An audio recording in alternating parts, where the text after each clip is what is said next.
Okay, I think we are good to go. I'm just going to double check on my channel that this is working. Give me a quick second here. 1, 2, 3, test. 1, 2, 3, test. Test, test, test.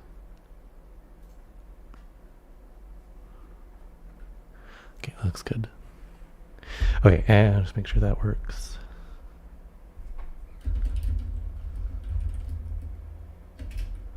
Just gonna post a little message.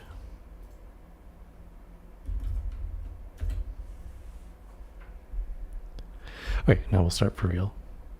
Everyone, my name is Corey. I do RPG read-throughs, and I've been really interested in diving into Stonetop and taking a look at that, so that's what we're gonna do today. I know a little bit about it so far, but I'm quite new. I'm like a lot of people that have joined in recently, saw the Quinn's Quest review, and sort of lines up with the type of games I like to play, so I'm excited to dive in.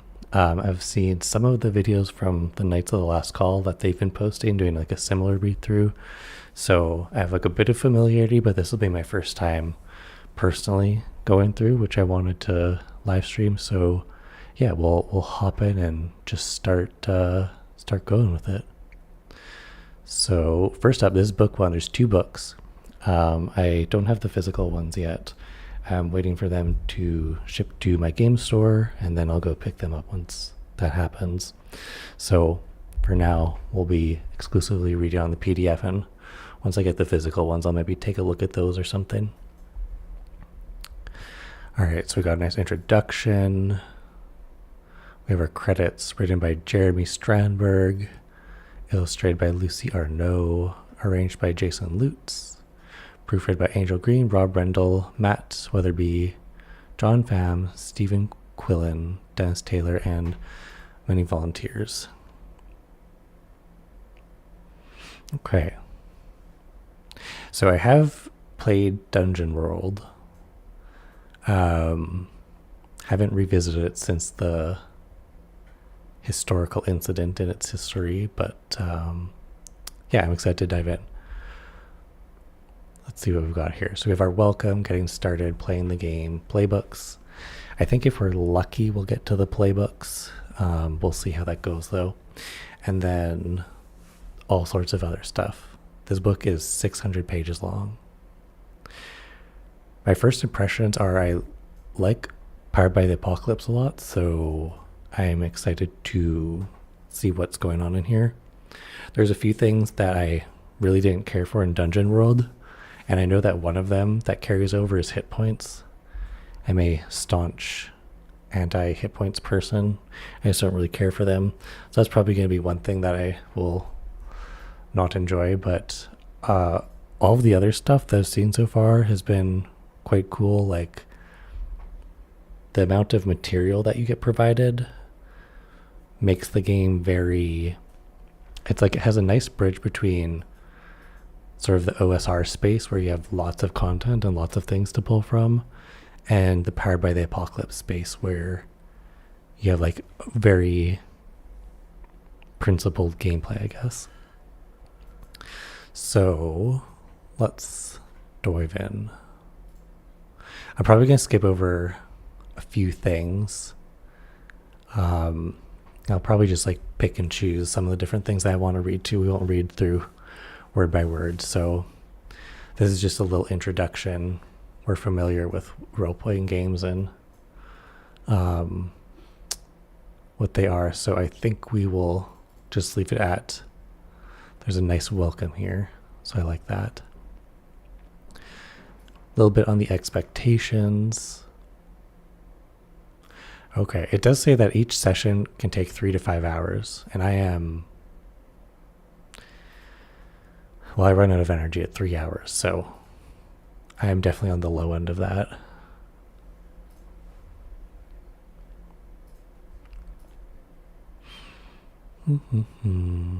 Talking about dice notation, talking about content. In Stonetop, there is graphic violence, there's kidnappings, abductions, bigotry, tensions, racial tensions, horror elements, personal corruption, starvation.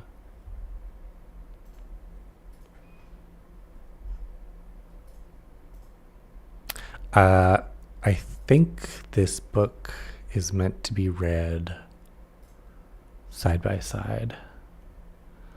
Let me just remember how to do that.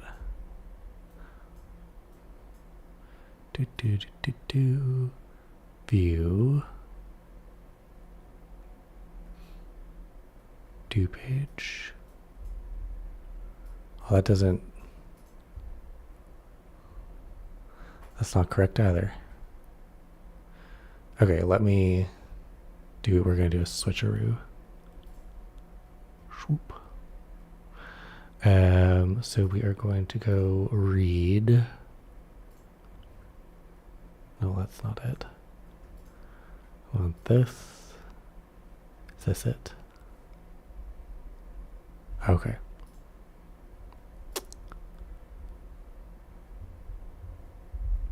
There we go. We are correct now.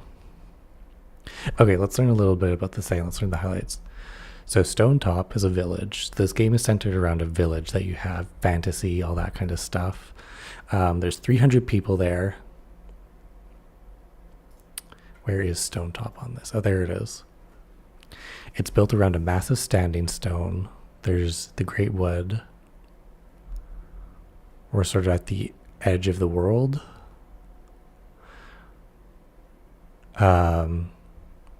There's the forest folk. There's Crinwin. There's another settlement that's 4 days to the west.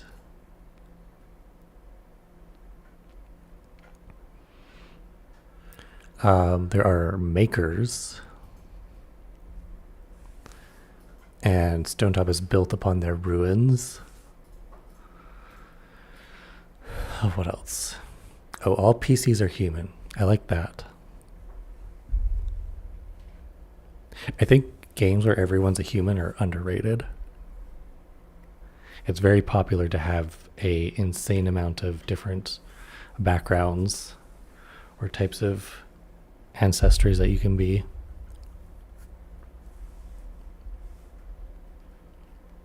Ooh, people are terrified of deep water. I agree.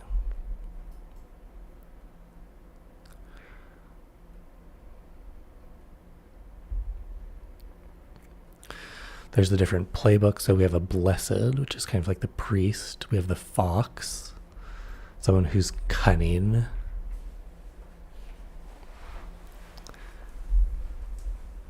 Then the heavy, so you're like warrior. So you got your cleric, rogue, fighter. I know these don't like line up to D&D tropes, but those are kind of like the archetypes of fantasy adventuring. There's the judge, which sounds like a kind of paladin. There's the light bearer.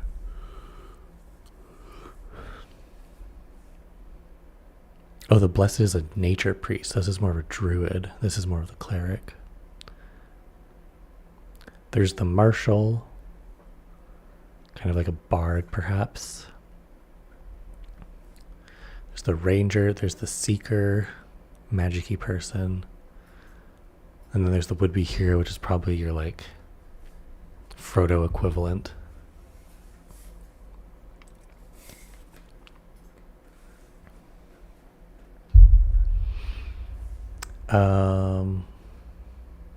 Okay.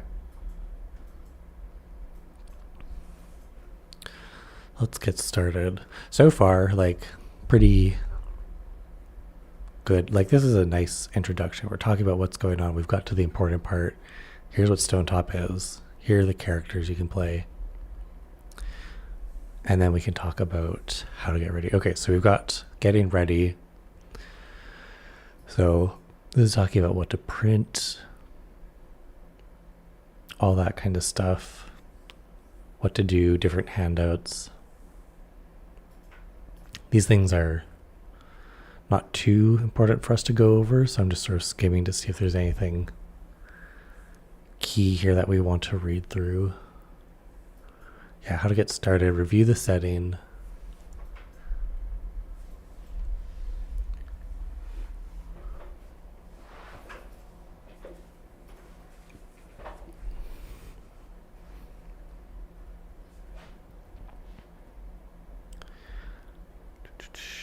Ask everyone if they're okay with the player's agendas and principles. Make it clear that you'll be fleshing out the world together. I think this is great. I think collaborative world building is a great tool and very underutilized. Too many people come to games with a pre-written book or story, which I really like this. This is, in my opinion, this is the best way to have your players actually invest in what's going on, is if they had a hand in creating it. So I wish more people did this. Also, it's easier for the GM. You just have to not have control issues.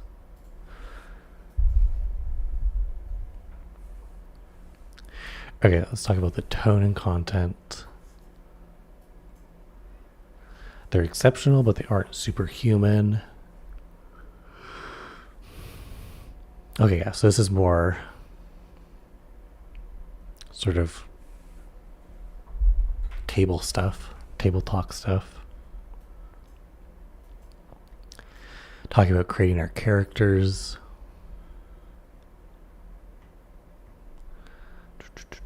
We'll read some of this. This will probably give us some key terms that we need to know.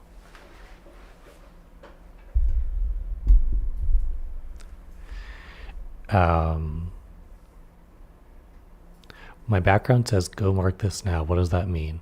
If they take that background, they should open their playbook and mark that particular move option or special possession now. What does my instinct do? Okay, instincts are nice. I enjoy a sheet that tells you what you're supposed to be doing.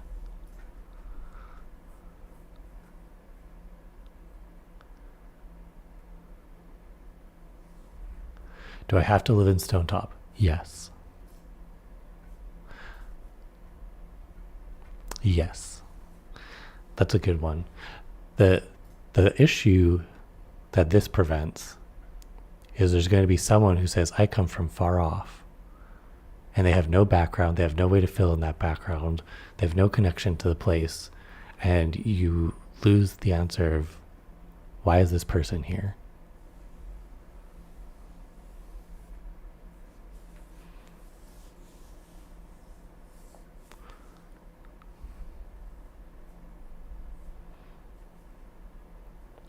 Okay, we don't need to worry about armor. Okay, this is talking about load, which looks like it's blades in the dark coded, so we already don't know how that works. Thank you, Adobe. Okay,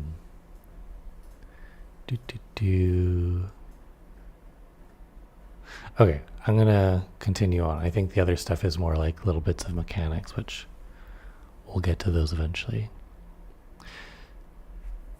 So everyone should stop and wait the introduction section of their playbooks. They read it over and think about the questions. When everyone's ready, you will take turns introducing themselves, adding details, asking and answering questions. So I really like how this tells you that this is how to get started. Not enough games do that.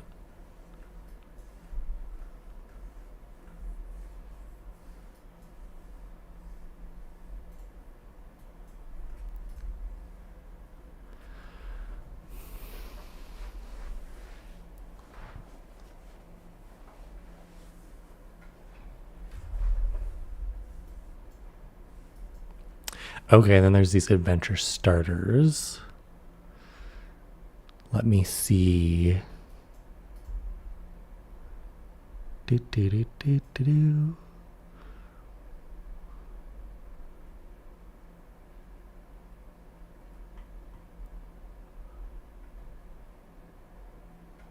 Oh, World Wizard is on here.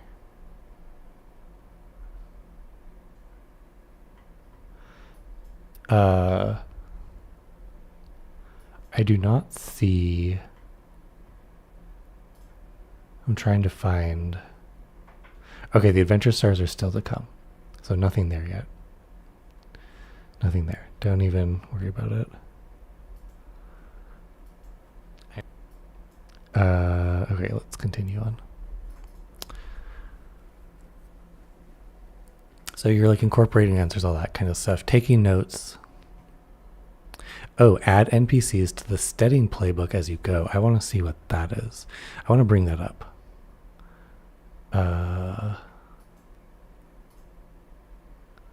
Okay, I'm just searching in my folder here. I'm going to extract some documents.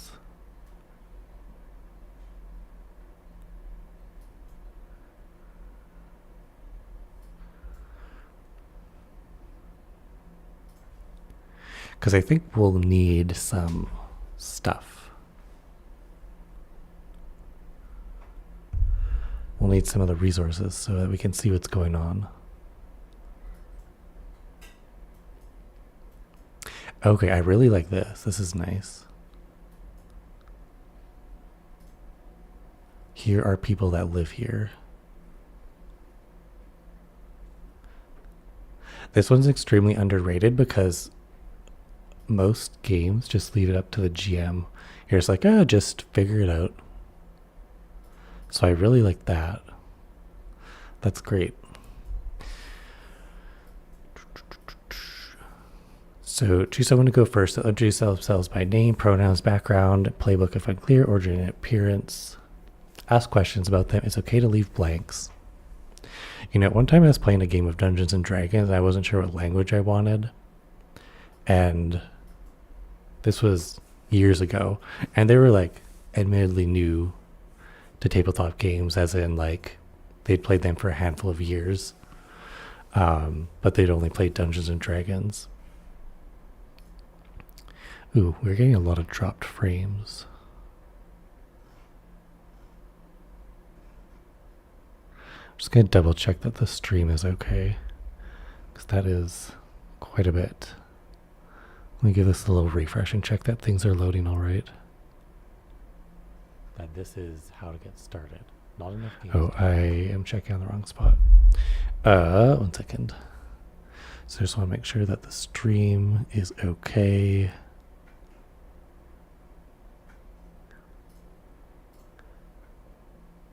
Okay, I think it's catching up.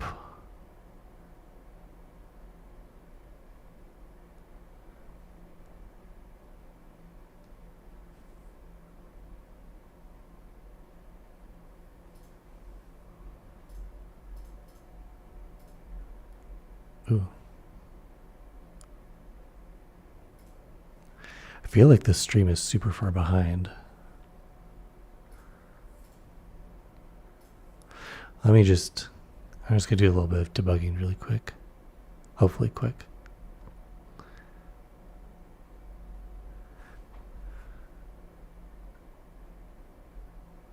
All right, I'm gonna leave that alone for now. I think it's okay.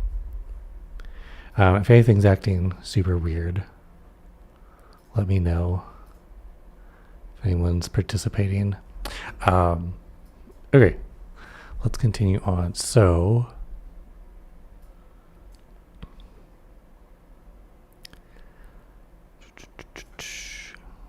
if their origin is someplace other than Stonetop, you have to ask what brought you here.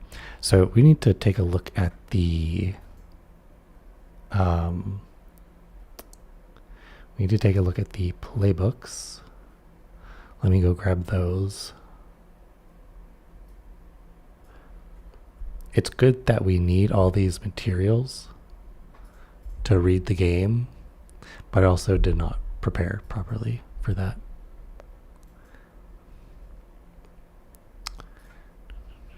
Okay, so let's read the introduction section for...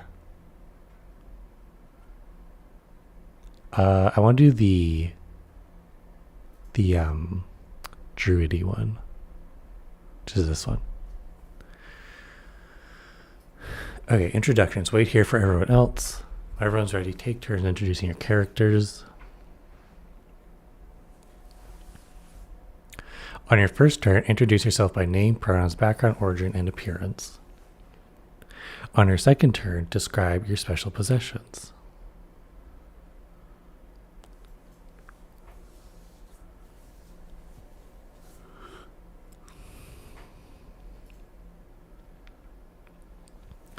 On your next turn, answer one of the following, naming one or more of the NPCs who live in Stonetop.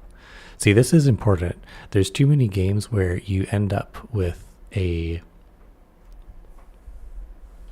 person who's just isolated. They're like an island. They don't know anyone, yet apparently they've lived here their whole life. And you can figure that stuff out as you go, but you should really have some of that kicked off from the beginning, you know?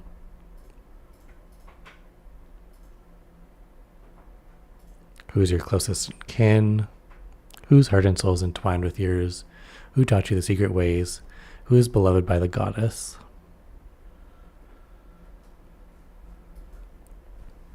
So you answer this once. And then, oh, this is nice.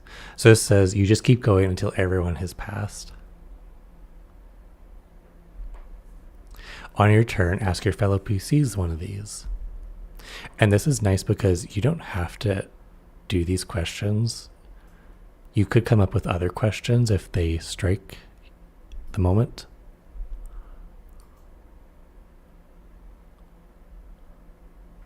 Nice. Okay, and then when everyone's done this, you let spring break forth, which I think we'll probably learn what that means soon.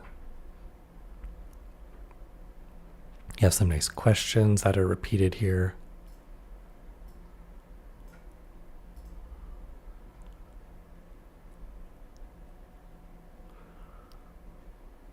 Oh, these aren't repeated, these are new. So these are maybe like questions you can ask people.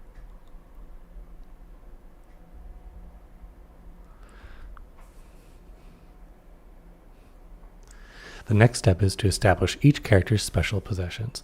I do like how guided this is, because at any point, if you want something different, you can just do that. But if you don't already have that for you, you got this whole system set up that you can pull from.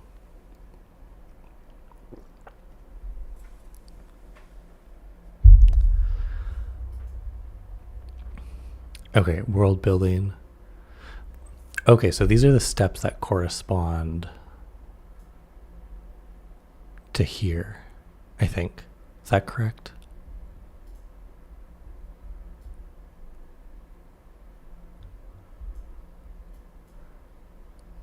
So 3 should be world building.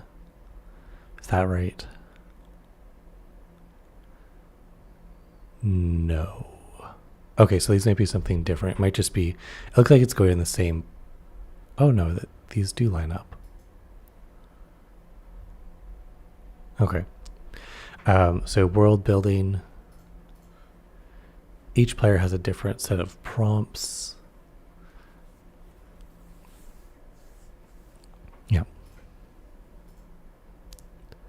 So depending on which character you pick, you're going to bring in different story elements, which is nice. I've heard that the Arcana in this game are quite the feature. So I'm excited to learn about that. Looks like the Seeker comes with one of those.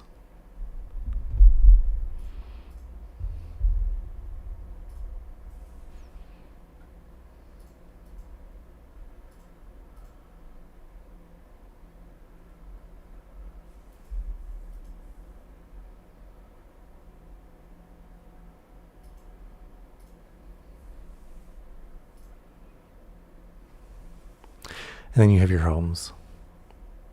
So this is quite good. This is a very robust way to get a good starting situation.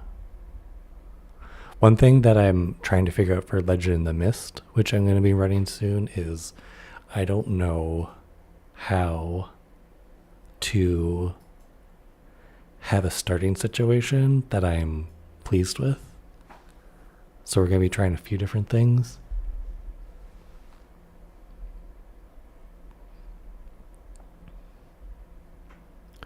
But this is very robust. I could almost take this entire thing and use it in other games.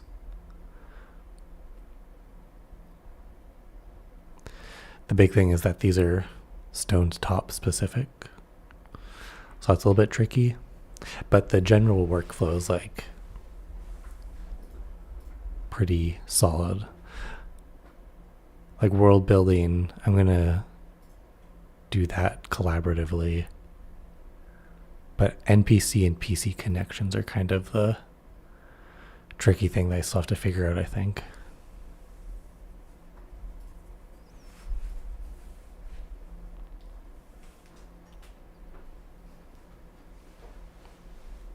Okay. Oh, then, okay, so this is what it mentioned before. Ask the players to decide whose character is the most hopeful.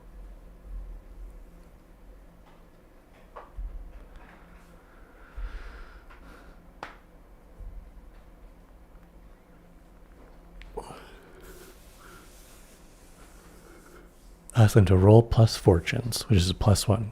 We don't know what fortunes is yet, or I skipped it, but we know it's a +1. So on 10 plus, ask them to choose.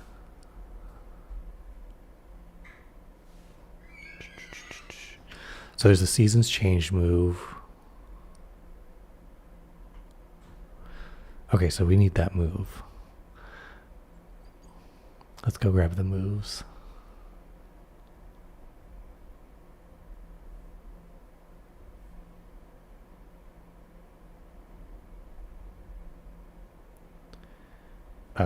I don't think this is correct. These are GM things. Oh wait, is this it? No.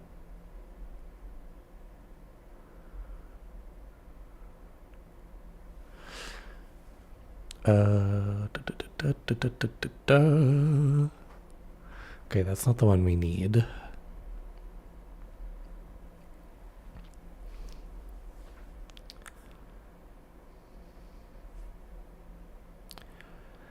So there are a lot of files that come with this game. For the next read through, I will sort through them. But for this read through, they're a little bit of a mess because I haven't looked through them yet.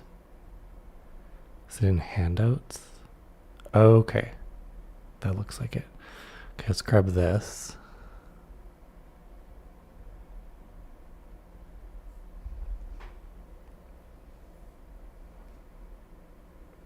Okay, what moves did it say? And this is powered by the apocalypse. Trying to find a move among many. Refer them to the seasons change move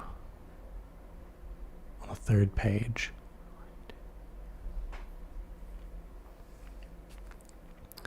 Okay. When spring bursts forth upon the land, whoever is the most hopeful rolls plus fortune. On a 10 plus, pick one seasonal gain. On a 7 to 9, pick one seasonal gain, but a threat to the steadying makes itself known or gets worse. On a 6 minus, threats abound and don't mark XP. Okay, these are the seasonal gains. Okay, so this is like managing your homestead.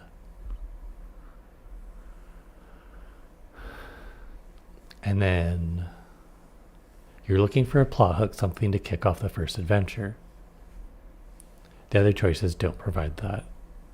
Okay, so you are picking either interesting news, a valuable insight, or a trade opportunity. So this is something that I struggle with, is I don't know how to nicely move from your world building, character building into the actual start. Blades in the Dark does this really well because you just start in the middle of action. And I like to use that a lot. But yeah, I hope there's a bit more guidance for this, but we'll see, just because this is one thing I struggle with a lot.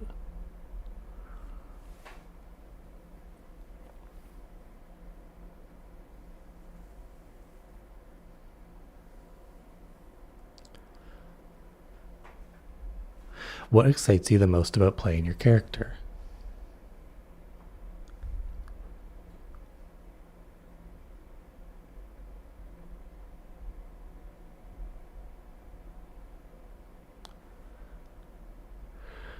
Okay, after the session, you've got a pile of whole bunch of stuff.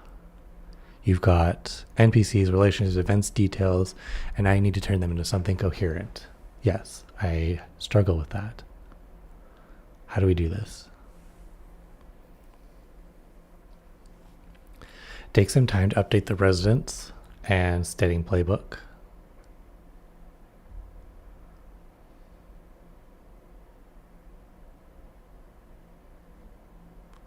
Consider recording your NPCs on a spreadsheet or other electronic document. I don't like that. I get why it's like that, but yeah, that's something I struggle with. I don't think any game has really properly solved how to provide the right resources for NPCs yet. Yet they're such a key part of the game.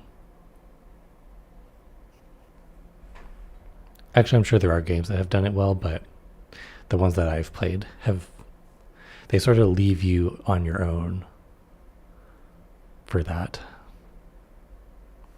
I do like in Blades in the Dark, they give you really detailed faction sheets. I don't know. Maybe index cards are good enough. That seems to be what I usually use anyways.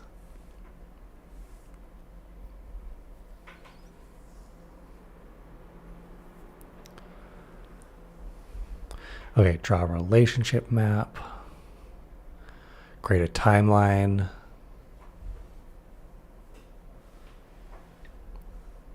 Flip through book 2 and look for potential connections. Okay.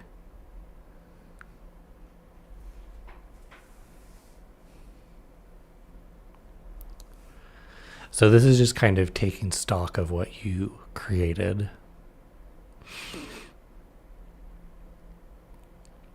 And then you need to identify threats. Write them as threats, which I'm assuming this is like Dungeon World style, Powered by the Apocalypse style threats and fronts.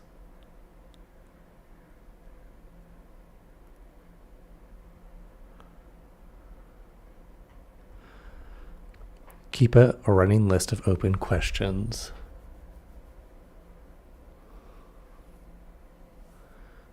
Okay, this is pretty good for, I think, steps to take and how to organize. Like, it's very step by step.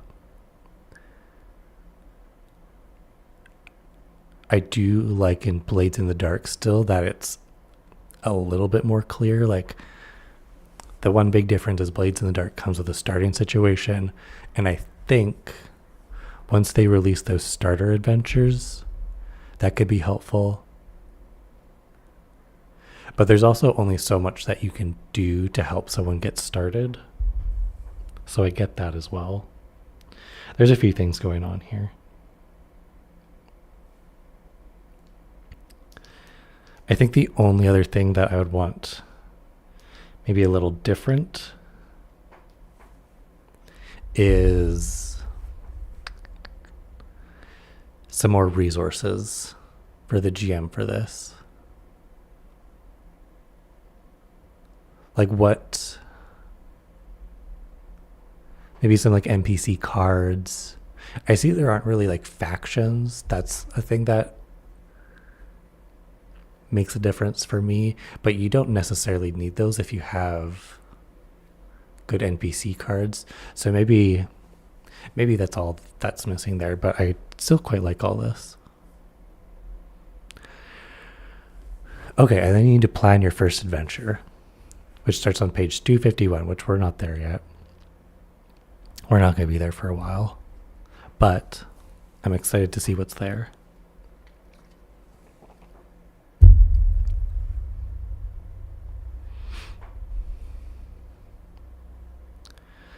Okay. This chapter is addressed to players, but the GM should read it too. Very good. So your agenda is you portray a compelling character, engage with the fictional world, and play to find out what happens. Sure. Good principles to have. The GM's agenda is portray a rich and mysterious world, punctuate the PC's lives with adventure and play to find out what happens. So there's kind of a mirroring, there's a symmetry there. Okay, we're talking about the flow of play, we're talking about dice and moves. I'm already familiar with Powered by the Apocalypse, so I'm not going to go over these in detail, but typically it says when this, so you get your trigger, then you have what you roll, so this is plus strength, and then what happens. So on a 10 or plus, you usually succeed. On a 7 to 9, you get success at cost, and then below that, you get a miss, and I believe XP.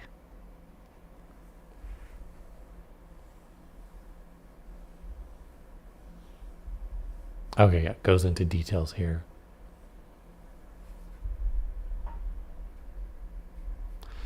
Yeah, 6, you get XP, which is nice. Any game that has you grow when you fail is a big check mark for me. Growing through success, in my opinion, is not that interesting. Success is more about taking the narrative where you want it to go. Okay, looks like advantage and disadvantage are drop the lowest and drop the highest, so that's nice. I think I've done the math on that before, and this equals on average plus or minus 1.5, depending on if you have advantage or disadvantage.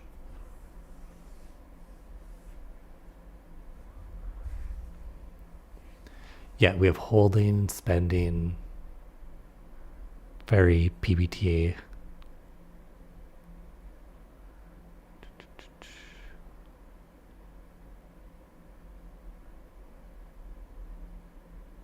You have the Die of Fate.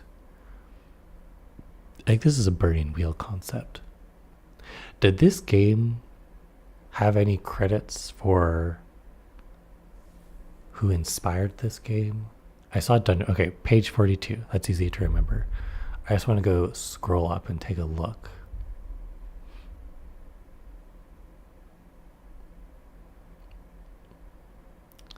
Some procedures are derived from Dungeon World. Okay. Nothing else though.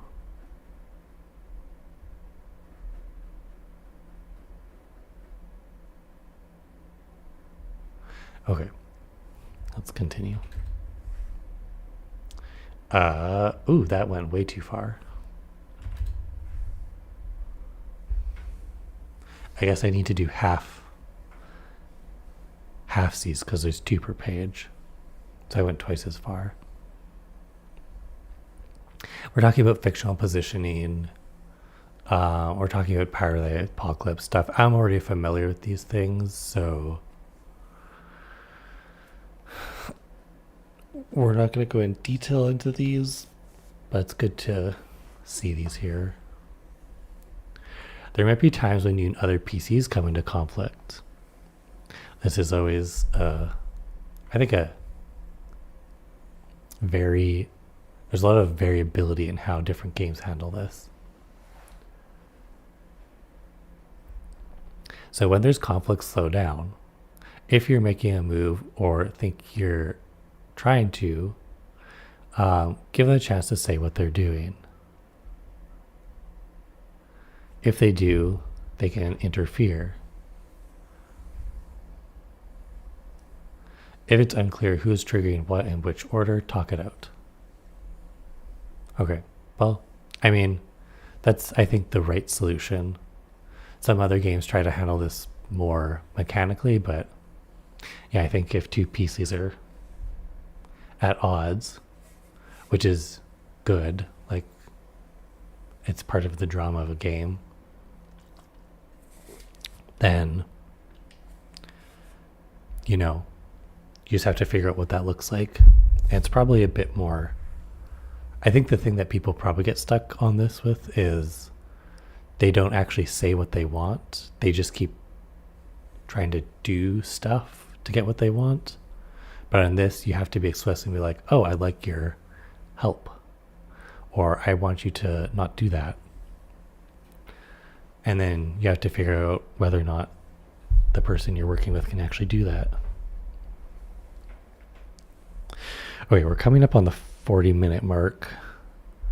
So I'll probably stream for another 20 minutes or so. I think I'll try and do like 1 hour videos of this. And we have the principles.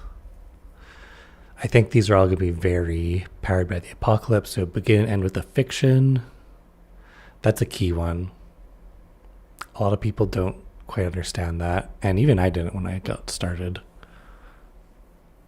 I think it's a tough thing to wrap your head around if you come from a mechanical kind of game. Connect with the other PCs. I want to see how the game makes that possible. I guess we already saw a little bit in the getting started. Yeah. Okay. Yeah, we don't need to go over these principles. They're nice, but you're not going to be looking them up during the game.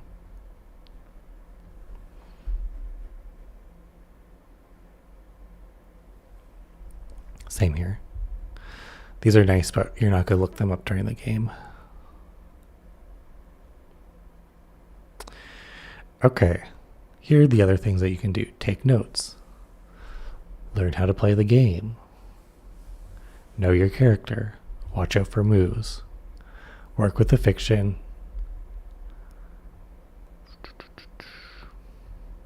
Oh, I like this one. A lot of logistical tasks fall in the GM by default, but they don't have to.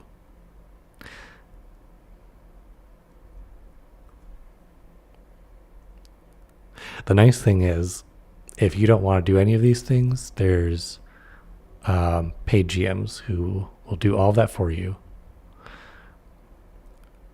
Otherwise, you can help out with scheduling, printing materials, taking notes. This is one that I like. Taking notes is a really easy thing for everyone to do. Doing recaps.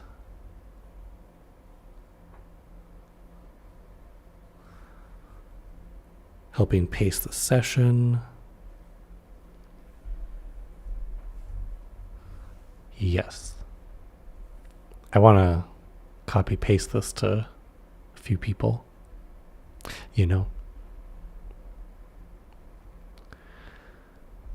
Ooh, what not to do. Things to do are nice, but I love the what not to do's better. Don't roll until there's agreement. Yes.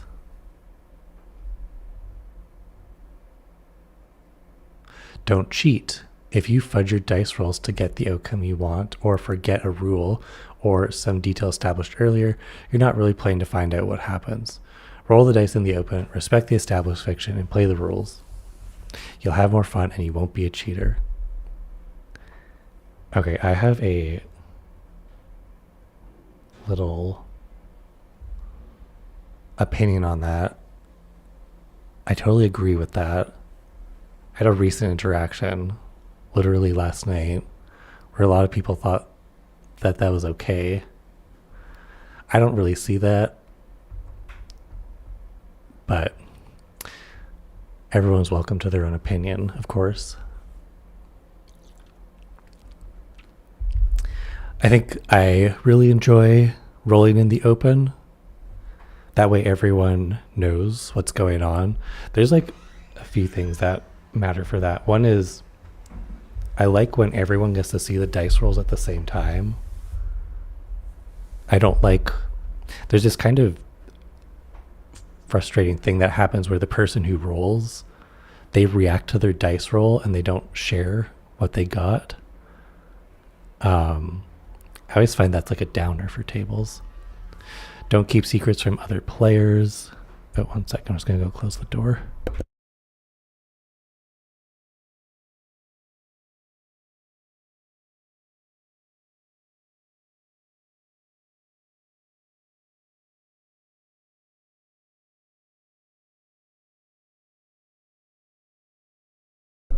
Okay.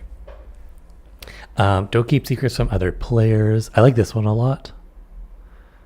Something that I think is a a bad pattern from Dungeons and Dragons is people want to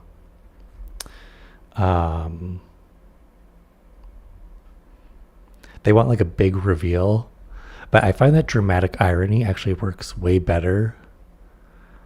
Yeah. Oh, it even says enjoy the dramatic irony.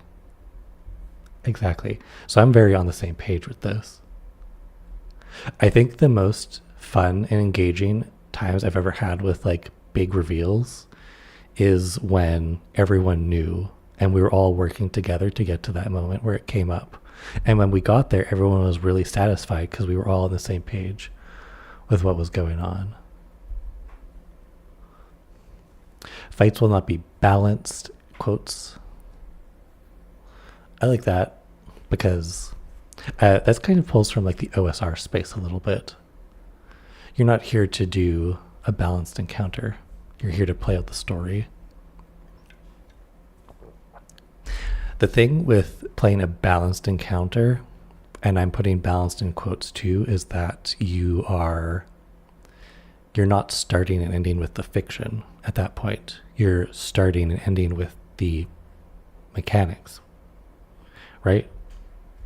Like, dragons don't have hit points in real life.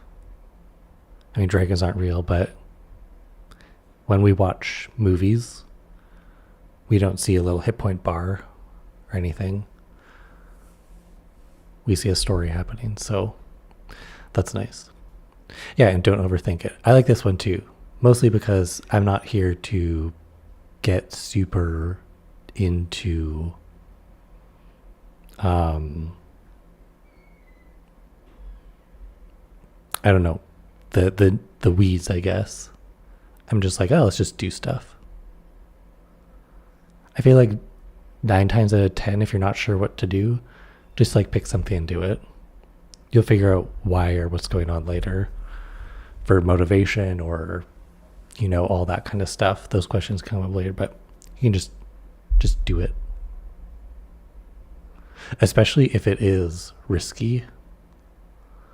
That's quite good. Okay, we have some stuff on your character, your background, your instinct, your appearance, your origin and name.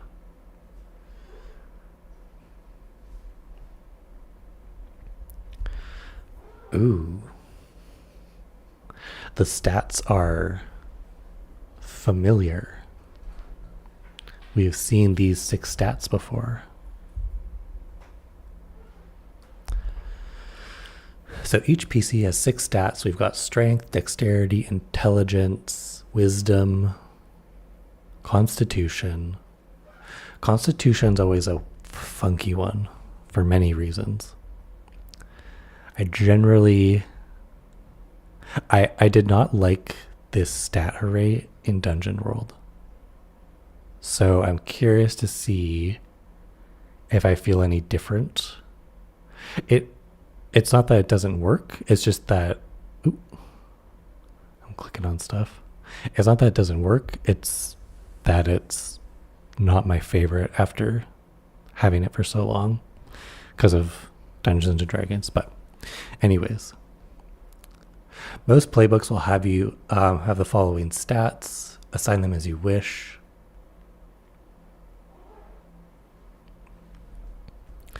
During play, a move or the GM might tell you to mark a debility. There are 3 debilities. So you can become weakened, dazed, or miserable. So you take disadvantage for those stats. Pairing Constitution and Charisma together is interesting.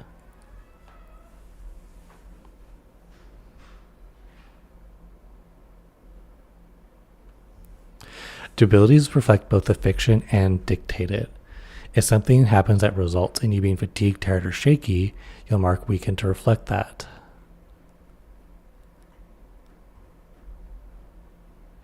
Abilities last until a move like recover or make camp tells you to clear them. So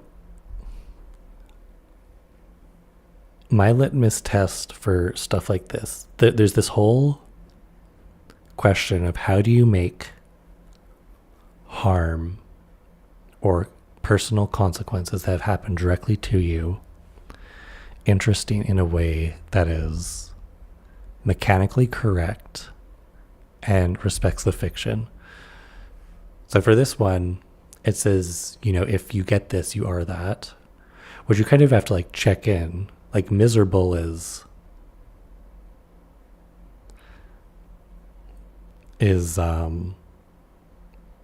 one thing. You kind of have to be like, are they actually miserable from this? Because you're kind of like imposing upon the character how they feel about it. But the key part here that I see is that this can also include like in pain or you're unwell. Usually I like to have characters react emotionally however the player seems appropriate. The other two are pretty easy. It's like, oh yeah, you're weakened, like your body is tired, you're dazed, so you've like become mentally incapacitated somehow. This one's kind of interesting because it plays to your emotional stuff, but it can just, like, I'm thinking of when I had a kidney stone, I was miserable, and there was no amount of reframing that was going to change that. So I can see how that fits. My litmus test, though, is I think that these types of mechanics should push a character towards growth. And so the first question I have is, how does that do that? And so this gives you disadvantage, which means you're going to be rolling 6- more often, which means you'll get more XP. I think that's okay. I was kind of hoping to see maybe like a little bit more. Like I would like if, I think in Blades in the Dark, if I remember correctly, in the new expansion, you can use your traumas and harms for to invoke consequences and then mark XP. So it's a bit more direct there. This one's like a little indirect. So that's nice, but maybe we'll see a little bit more. I would like to, at least. Okay, there's damage, which I mentioned at the start. I'm not a hit points kind of person. So this is probably one of my least favorite things. I think this is something that I didn't really enjoy in Dungeon World. I like it in Blades in the Dark more. It's interesting how my comparisons are to Blades in the Dark for this. They're similar in some ways, just with how much content they provide. Let's see. Yeah, so you roll your dice for damage, and then it does the damage. Hit points. You lose hit points when you take damage. If you run out of hit points, you are out of the action, you might be dying. So I do like this. If you are going to do hit points, you gotta do it this way, or something similar. You don't get more hit points each time you level. Okay, that's nice. So how many hit points do you start with? Okay, this is the blessed. You start with 16. Ivy starts with 20.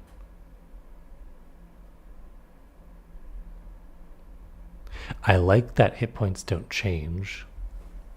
That's always, I think that's just one of the stupidest things about Dungeons and Dragons, is that you have linearly scaling hit points.